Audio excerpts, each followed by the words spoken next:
In September 2025, Princess made some big changes to their casino rewards program, increasing the amount of points needed for an instant certificate by as much as 75%. In today's video, I'm going to dive into all of the changes and let you know if there's still value to be had with the Princess See You Soon offers. Let's get into it. What's up, everyone? Jay Anderson here with Free to Cruise, and today is a bit of a sad day for me because one of my favorite casino rewards program, the one run by Princess, which I thought had amazing values, has been nuked. And nuked might be a bit of an exaggeration, but it's definitely been severely devalued. It's nowhere near close to as good as it was before they made these changes in September. So what I want to do today is first cover all of the changes, show you the increases across the different cruise lengths and categories, and then end with my thoughts on where there's still value to be had. There are some small areas where there is still value to be had in this program. I'll let you know what those are. And yeah, we'll just have to have a plan and a strategy going forward with how we want to attack the See You Soon offers. All right, so the first thing I want to talk about here is just this heat map that I made.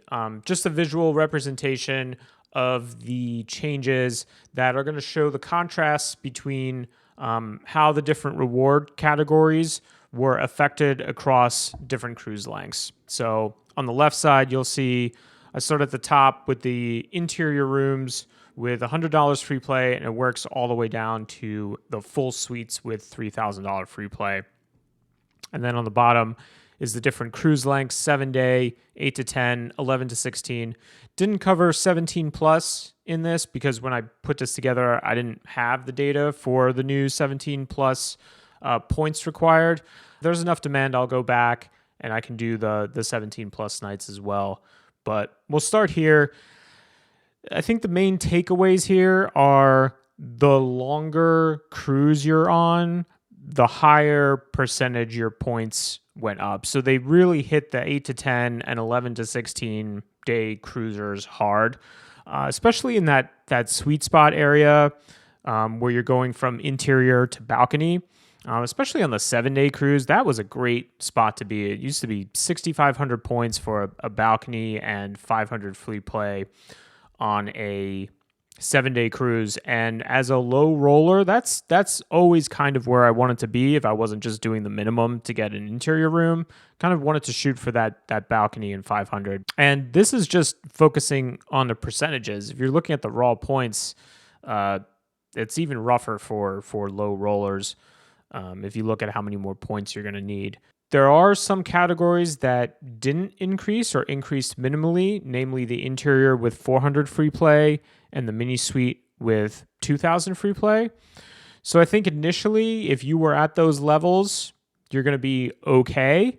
But if you were at the balcony level, you're going to get hit hard. Even if you were just going for the minimum, the interior room with $100 in free play, those percentages went up significantly.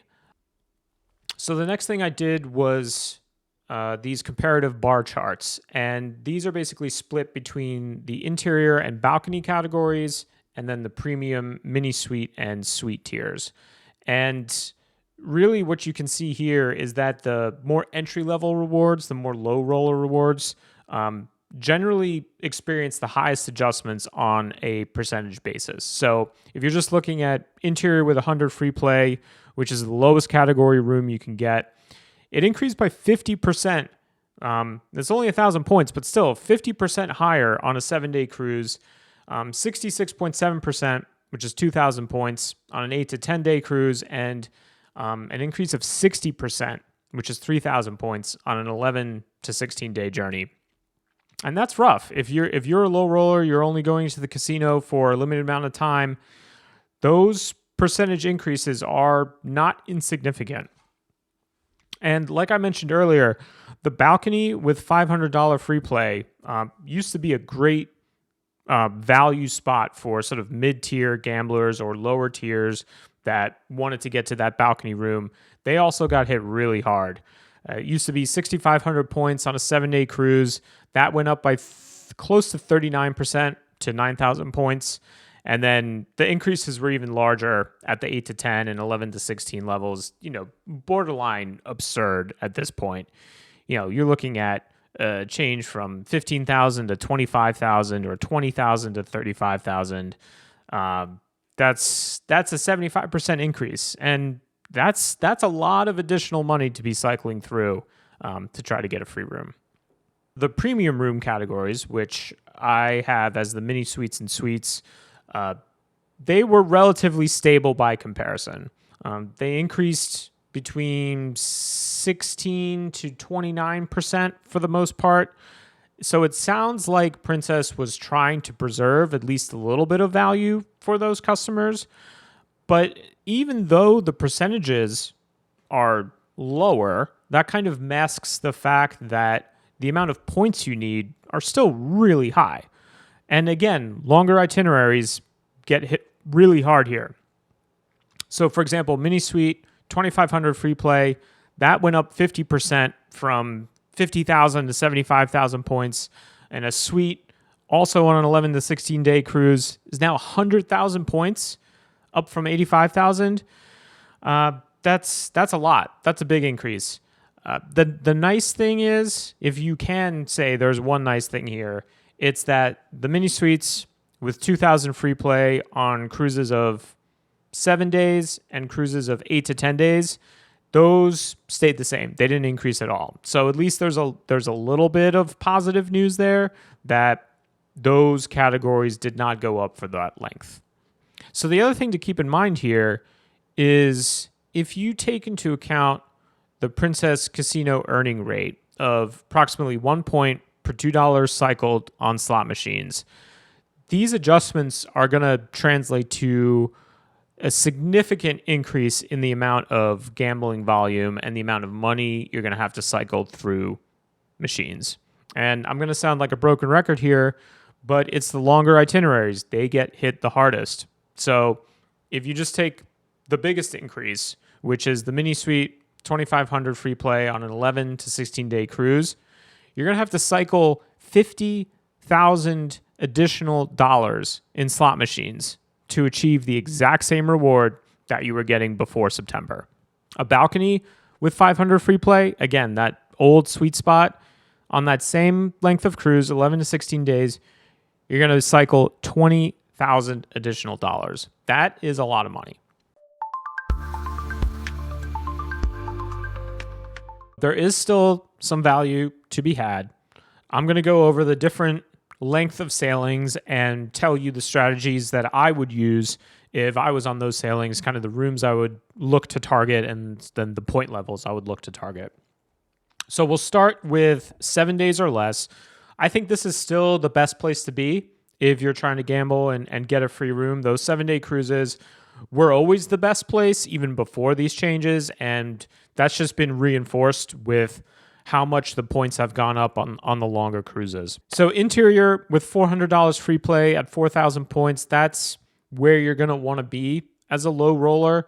That's only 1,000 points more than the same room at the $100 free play level. So if you get to 3,000 points and secure that base level room, you might as well just push for 4,000 and get that extra $300 in free play. If you're going to be gambling more, I would say the mini suite with 2,000 free play at 20,000 points is probably what you want to target. If you're going for that and you decide, hey, I need an off ramp, I don't think I'm going to get to the 20,000 points, you could always just stop at the 9,000 point level, which is going to be your balcony with $500 free play. So 8 to 10 days, bit of a awkward middle ground. You've got your $100 free play and an interior room at 5,000 points. That's probably what I would target because the interior with 400 is going to be a much larger bump in daily play compared to the 7-day cruise. If you're looking to gamble a little more, the balcony with $1,500 in free play, that's an okay value at 20,000 points. And then the mini suite with 2,000 free play at 30,000 points. That is unchanged from before. So if you're going to be betting a lot, if you're going to be accumulating a lot of points, I would probably target one of those levels depending on what your budget is. Finally, the 11 to 16 day cruise. Unfortunately, there's really not much value to be had here. You're looking at 10,000 points for an interior with 400 free play. Similar to the 7-day strategy, if you're going to hit the 8,000 for the interior with 100, you might as well add an additional 2,000 points for the extra free play. But still, that's a lot of additional cycling and play to add to that level, much more than the 7-day cruise. So again, depending on your risk tolerance, how much you want to play, I would choose one of those two rooms. Beyond that, any of the higher level rooms, just a huge jump in points. So really here, I wouldn't go for anything higher than an interior, because if you just do the math and you look at how much you're going to have to cycle through, you're likely going to lose much more money compared to just paying for the upgrade from the interior. For 11 to 16 day cruises, stick with the interior and then pay for the upgrade.